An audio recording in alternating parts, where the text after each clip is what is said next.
Hello बच्चों, welcome back to my channel.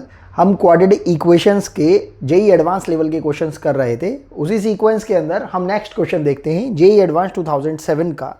ये question है जिसमें पूछ रखा है, बता रखा है पहले तो, let alpha and beta be the roots of the equation X square minus P X plus R equals to 0 and alpha by 2 and 2 beta be the roots of the equation x square minus qx plus r equals to 0, then they are asking we have to find out the value of r in terms of p and q. Question देखा जाए तो बिल्कुल board standard का है, लेकिन क्योंकि JEE advance में पूछा गया है तो थोड़ा सा ट्रिकी होगा जरूरी है। अब सिंपल से हमें करना बस इतना ही है कि जो दो इक्वेशन हमें दे रखी हैं उन दोनों ही इक्वेशंस को लिख लेना है, और दोनों ही इक्वेशंस के जो जो रूट हमें थोड़े से सिमिलर फॉर्म में दे रखे हैं, क्योंकि पहली इक्वेशन के रूट दे रखे हैं हमें अल्फा बीटा और दूसरी इक्वेशन के रूट दे रखे हैं अल्फा बाय 2 एंड 2 बीटा, तो यहाँ से हमें आर की कॉमन वैल्यू को निकाल कर पी और क्यू की टर्म्स में रिप्रेजेंट करना है। सिंपल है क्वेश्चन, स्टार्ट करते हैं। हमने क्या करा, पहली इक्वेशन लिखी, ये है हमारे पास X square minus P X plus R equals to 0, और इसका sum of roots and product of roots लिख लिया, वो हो जाएगा alpha plus beta equals to P and product of roots हो जाएगा alpha into beta equals to R. इसी तरीके से जो हमारे पास सेकेंड इक्वेशन है उसको भी लिख लिया हमने, that is X square minus Q X plus R equals to 0, और इसके जो रूट्स दे रखे हैं वो हैं हमारे पास अल्फा बाय 2, तो सम ऑफ रूट्स निकाल रहे हैं, alpha by 2 plus 2 beta equals to Q and product of roots हो जाएगा अल्फा बाय 2 इंटू 2 बीटा, और ये हो जाएगा हमारे पास alpha into beta equals to R. तो हम देख पा रहे हैं हमारे पास दोनों ही इक्वेशन से जो प्रोडक्ट ऑफ रूट आ रहा है वो r के इक्वल आ रहा है, वो बैलेंस आउट हो रहा है। लेकिन जब हम सम ऑफ रूट्स निकालते हैं तो यहाँ पर हमारे पास अल्फा प्लस बीटा की वैल्यू तो p आ रही है and alpha by 2 plus 2 beta की वैल्यू कितनी आ रही है, q। अब हमें यहाँ से वैल्यू निकालनी है r की। हम थोड़ा सा ध्यान दें, अगर हमारे पास ये जो r वैल्यू है ये किसकी इक्वल है, अल्फा एंड बीटा के इक्वल। अगर हम किसी तरीके से अल्फा और बीटा की वैल्यू निकाल कर यहाँ पर पुट कर दें तो हमारे पास r की वैल्यू आ सकती है। अब अल्फा बीटा की वैल्यू कैसे निकाली जाएगी, हम देख पा रहे हैं कि हमारे पास alpha plus beta and alpha by 2, या ऐसा दोबारा से हम बोल सकते हैं कि अल्फा प्लस बीटा की फॉर्म में दो इक्वेशन आ रही हैं। तो अगर हम इन दोनों को थोड़ा सा मैनिपुलेट कर दें तो हमारे पास कुछ हद तक अल्फा बीटा की वैल्यू कैलकुलेट होकर आ सकती हैं। तो हमने किया भी ऐसा ही, हमने दोनों ही इक्वेशन को पहले लिख लिया। तो हमारे पास है alpha plus beta equals to P and alpha by 2 plus twice of beta equals to कितना है हमारे पास, क्यू। इन दोनों को अगर हम सॉल्व कर लेते हैं, या ऐसा बोल दो अल्फा की वैल्यू बीटा की टर्म्स में निकाल के हम इसमें पुट कर देते हैं, या बीटा की वैल्यू अल्फा की टर्म्स में निकाल के इसमें पुट कर देते हैं, तो हमारे पास कुछ वैल्यूज़ कैलकुलेट होकर आ जाएंगी। वो हम कर देते हैं। तो हमने क्या करा, हम कुछ भी तरीका इसमें अप्लाई कर सकते हैं। हमने क्या करा कि यहाँ से अल्फा की वैल्यू निकाल ली। अल्फा की वैल्यू आ जाएगी हमारे पास इस इक्वेशन से, ये हो जाएगा p माइनस बीटा अपॉन में 2 है ही हमारे पास, plus twice time of beta equals to Q. LCM ले लिया हमने, ये हो जाएगा p minus beta plus 4 beta, और ये जो 2 था इसको हमने क्रॉस मल्टीप्लाई से q के पास भेज दिया। हमारे पास बीटा आ जाएगा thrice time of beta equals to 2q minus p, और बीटा की वैल्यू आ रही है 2q minus p upon 3। Let's say this is the equation number 1। अब इसी बीटा की वैल्यू को यूज करके हम अल्फा की वैल्यू भी कैलकुलेट कर लेते हैं। तो हमारे पास आ जाएगा अल्फा प्लस, यहाँ पर बीटा की वैल्यू को पुट किया जो अभी आपने कैलकुलेट करा, ये हो जाएगा 2q minus p divided by 3 equals to p, और यहाँ से अल्फ़ा की वैल्यू आ रही है आपके पास p minus 2q minus P upon 3 equals to, यहाँ पर थोड़ा एलसीएम लिया तो आपके पास आएगा 3p minus 2q plus p, क्योंकि अंदर माइनस माइनस प्लस हो जाएगा, अपॉन 3। तो अल्फ़ा की वैल्यू आ रही है आपके पास 4p माइनस 2q बाई 3, और इसे आप बोल सकते हो twice time of p minus 2q divided by, sorry ये हो जाएगा आपके पास 2p minus q divided by 3। Let's say this is equation number 2। अब क्योंकि हमारे पास अल्फ़ा की वैल्यू भी आ गई है, बीटा की वैल्यू भी आ गई है, वैल्यू हमें किसकी निकालनी है, r की वैल्यू।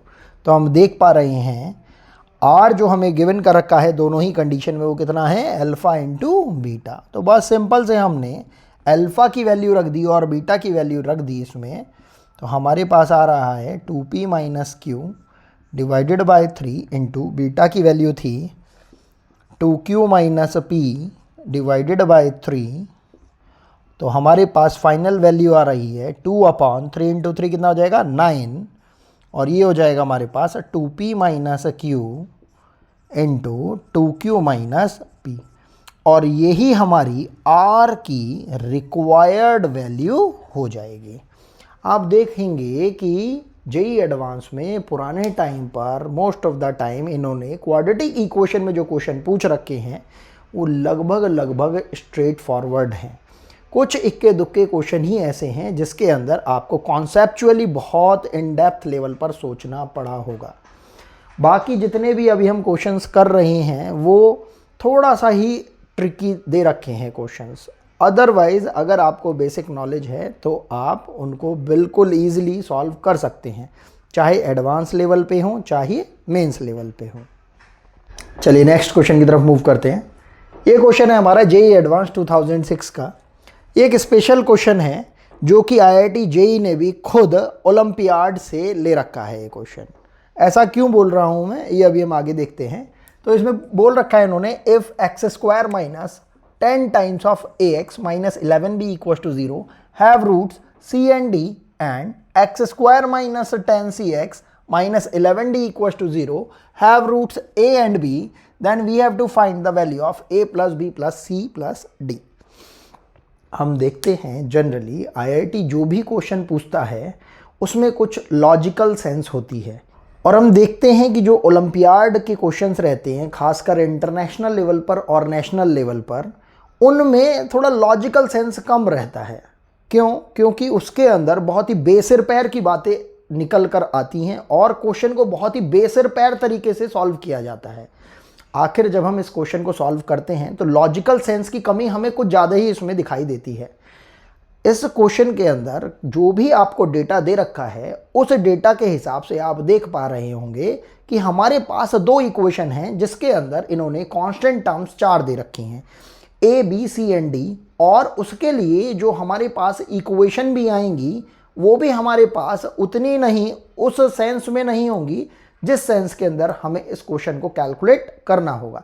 तो स्टार्ट करते हैं कि आखिर आईआईटी ने क्या सोच के ये क्वेश्चन हमको दिया है।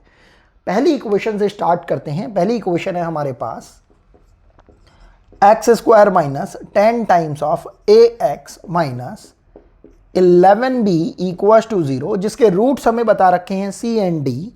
तो यहाँ से हम सम ऑफ रूट्स कैलकुलेट कर सकते हैं, c plus D equals to 10a, and इसके प्रोडक्ट ऑफ रूट्स हो जाएगा हमारे पास c into D equals to minus 11b।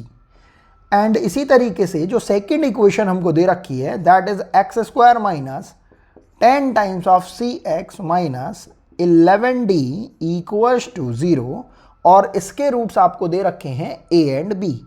तो आपका सम ऑफ रूट्स हो जाएगा 10c and product of roots हो जाएगा a into B equals to minus 11d।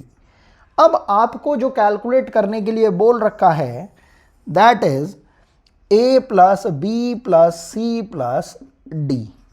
अगर हम ध्यान से देखें यहाँ पर पहली नज़र में ही अगर हम इन दोनों ही इक्वेशंस को एडअप कर देते हैं तो हमारे पास यहाँ से a plus B plus C plus D की वैल्यू आ रही है 10 times of a plus C. आप देख पा रहे होंगे कि यहाँ से ये वैल्यू हमारे पास 10 टाइम्स ऑफ a प्लस सी आ रही है। इसको लेट से अभी के लिए हमने इक्वेशन नंबर 1 बोल दिया है। अब हमें इसी वैल्यू को लेते हुए कुछ इस टाइप के मैनिपुलेशन बनाने हैं जिससे कि हम a plus B plus C plus D की वैल्यू कैलकुलेट कर पाए। क्योंकि क्वेश्चन इंटीजर टाइप में आया था तो इसकी वैल्यू हमें एक न्यूमेरल की फॉर्म में कैलकुलेट करनी है। अब वो न्यूमेरल टाइप की फॉर्म कैसे कैलकुलेट होगी उसको भी अभी हम देखते हैं। हम देख रहे हैं c plus D equal to 10a है and a plus B equal to 10c है। तो जब हम ऐड करते हैं इन सारे ही a, b, c and d को तो हमारे पास एक्सप्रेशन आता है ऐसा। लेकिन मान लीजिए कि अगर हम a प्लस बी वाले इस एक्सप्रेशन में से इस एक्सप्रेशन c प्लस डी को अगर माइनस कर दें तो हमारे पास कुछ वैल्यू इस टाइप की सी आएगी 10 times of c minus a type से।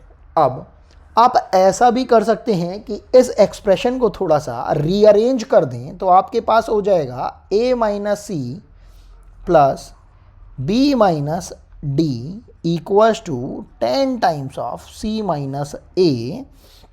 और यहाँ से आपके पास b माइनस डी की वैल्यू आप आ रही है। अगर आप इस a माइनस सी को LHS से उठा के RHS में लेके जाएंगे तो ये आपके पास हो जाएगा 11 times of c minus a। इसको आपने लेट से अभी के लिए इक्वेशन नंबर बोल दी है 2। अब क्योंकि आप देख पा रहे हैं कि हमारे पास पहली इक्वेशन जो है X square minus 10 times of A X minus 11 times of B equal to 0, इसके रूट्स हैं c एंड d। और दूसरी equation X square minus 10 C X minus 11 D equal to 0 के रूट्स हैं हमारे पास a एंड b। तो हम इस क्वेश्चन को करते हुए, क्योंकि जेई के अंदर हमारे पास बहुत ही लिमिटेड टाइम रहता है और लिमिटेड टाइम के अंदर हमें बहुत सारे परम्यूटेशन कॉम्बिनेशन लगाकर क्वेश्चंस को सोचना पड़ता है। ये बात बिल्कुल सच है कि आईआईटी लॉजिकल क्वेश्चंस पूछता है, लेकिन कभी कभी क्वेश्चन में अगर इलॉजिकल सेंस अगर आ जाए तो हमें क्वेश्चन को उस तरीके से भी सोचना पड़ता है। ये क्वेश्चन डायरेक्टली ओलंपियाड से लिया हुआ था 2006 के अंदर। और क्योंकि मैं इसमें स्टार्टिंग में ही बता रहा था आपको कि थोड़ा सा नॉनसेंसिकल टच इसमें दिया गया है, वो क्या है वो अभी मैं आपको बताने वाला हूँ। अब क्योंकि इसके अंदर इसके दो रूट्स हैं c एंड d, आपके पास एक इक्वेशन b माइनस डी की फॉर्म में इस तरीके से आ गई है, एक इक्वेशन आपके पास a plus B plus C plus D की फॉर्म में आ गई है। अब आपके पास ये जो रूट्स हैं ये इनको सेटिस्फाई करेंगे, वहाँ से भी आपके पास दो इक्वेशन आ सकती हैं। इसी तरीके से दो इक्वेशन जब हम इन दोनों रूट्स a एंड b को इसमें सेटिस्फाई करेंगे वहाँ से भी आ सकती हैं। तो आप देख पा रहे होंगे कि हमारे पास एक तरीके से इक्वेशन की बाढ़ आ गई है। यहाँ पर हमारे पास चार चार इक्वेशन आ जाएंगी। बस हमें ध्यान रखना है कि कौन सी इक्वेशन का यूज़ करना है और कौन सी इक्वेशन का यूज़ नहीं करना है। इस इक्वेशन से लगभग हमें क्लियर सा हो रहा है कि b माइनस डी का एक पेयर बन रहा है एंड c माइनस a का एक पेयर बन रहा है। तो हमें वैल्यू निकालनी थी a plus B plus C plus D की। तो हमने उसको निकालने से पहले अपनी इस पर्टिकुलर इक्वेशन में अपने c एंड d में से c वाले रूट को रखा। ऐसा क्यों रखा ये भी मैं अभी आपको आगे समझाता हूं, लेकिन पहले हमने c रूट को रखा तो हमारे पास ये इक्वेशन हो जाएगी c square minus 10 times of a into C minus 11 times of b equals to 0। And उसी तरीके से हमने अपनी इस सेकंड इक्वेशन के अंदर जो ये दो रूट्स दे रखे हैं a एंड b, इसके एक रूट को रखा। कौन से वाले रूट को? a रूट को। ये भी मैं अभी आपको समझाता हूं कि आखिर हमने केवल a रूट को ही क्यों चूज किया। तो जब हम a रूट को रखेंगे तो हमारे पास इक्वेशन आ जाएगी a square minus 10 times of c into a minus 11 times of d equals to 0। हम देख पा रहे हैं कि जब हमने सी एंड ए को रेस्पेक्टिवली उनकी इक्वेशंस के अंदर सेटिस्फाई कराया रूट्स होने के कारण, तो हमारे पास जो इक्वेशन बन के आ रही है उसमें हम अगर सब्ट्रैक्शन लगा देते हैं, मतलब हम पूरी इक्वेशन को एक दूसरे से माइनस कर देते हैं, तो हमारे पास बनने वाला जो एक्सप्रेशन होगा वो कुछ इस टाइप का होगा, सी स्क्वायर माइनस ए स्क्वायर, इस पूरी टर्म से ये पूरी टर्म कैंसिल आउट हो जाएगी, प्लस 11 टाइम्स ऑफ, हम देख पा रहे हैं ये कितना हो रहा है हमारे पास, d minus B equals to 0। यहाँ से अगर हम इस पूरे 11 times of d minus B को आप RHS में ले जाओ, या ऐसा करके लिख दो कि 11 times of b minus D, तो हमारे पास ये वैल्यू कितनी आ रही है, c minus A into C plus A. तो ये 11 times of b minus D equals to C minus A into C plus A, let say ये हमारी इक्वेशन नंबर 3 है। अब हम इस इक्वेशन नंबर 3 को इक्वेशन नंबर ये जो हमारे पास 2 है इससे मैच कराते हैं, इससे क्रॉस मैच कराते हैं। तो हम देखते हैं कि अगर हम इस b माइनस डी की वैल्यू यहाँ पर पुट कर देते हैं तो हमारे पास वैल्यू आ जाएगी c minus A into C plus A whole divided by 11। ये यहाँ से b माइनस डी की वैल्यू आपने निकाल के इस b माइनस डी में पुट कर दी है, तो ये आ रही है हमारे पास 11 times of c minus A, और यहाँ से आपने इस पूरे एक्सप्रेशन को LHS में ले लिया, तो हम देख रहे हैं हमारे पास c माइनस ए कॉमन आ जाएगा और आ रहा है c प्लस ए, प्लस ये माइनस हो जाएगा हमारे पास minus 121 whole divided by 11 equals to 0। इसको और थोड़ा सा मैनिपुलेट करेंगे, यहां से हो जाएगा हमारे पास either c minus A equals to 0, और हम बोल सकते हैं c plus A equals to 121। अब c minus A equals to 0 हम नहीं ले रहे हैं। कारण क्या है उसका? कारण ये है सिंपल से कि अगर हमने c minus A equals to 0 ले लिया तो c a के इक्वल आ जाएगा, और अगर c a के इक्वल आ जाएगा तो यहाँ से b इक्वल्स टू d हो जाएगा। तो इसका मतलब हो जाएगा कि a इक्वल्स टू b हो जाएगा और c इक्वल्स टू d हो जाएगा। सारा ही इसके अंदर जो हमारी इक्वेशन है वो सिमिलर हो जाएंगी। ऐसा हम नहीं चाहते हैं, क्योंकि हमें दोनों ही इक्वेशन डिफरेंट तरीके से दे रखी हैं और दोनों के ही डिफरेंट रूट दे रखे हैं। तो कंसीडर हम किसको करेंगे, c plus A equals to 121 को। अब हम अपने ओरिजिनल क्वेश्चन पर आ जाते हैं। a plus B plus C plus D की वैल्यू को कैलकुलेट करना है हमें। हम देखते हैं यहाँ पर इक्वेशन नंबर 1 से हमारे पास a plus B plus C plus D की वैल्यू जब हम कैलकुलेट कर रहे थे, that was coming equal to 10 times of a plus C. तो यहाँ पर हम a प्लस सी की वैल्यू रख सकते हैं, जो कि कितनी आई है हमारे पास 121, और ये हमारे पास हो जाएगी टोटल वैल्यू 1210, और यही हमारा रिक्वायर्ड आंसर हो जाएगा। ये मेरा पर्सनल व्यू है कि ये क्वेश्चन थोड़ा सा IIT के लीग से हटके था, और IIT ने ये ओलंपियाड पैटर्न के ऊपर ये क्वेश्चन पूछा था, जिसकी वजह से ये मुझे थोड़ा नॉनसेंसिकल लगा। अदरवाइज जेई के जो क्वेश्चन रहते हैं वो इतने सुपर्ब रहते हैं, जिनको करने में मज़ा भी आता है और पूरा आपका माइंड भी वर्क करता है।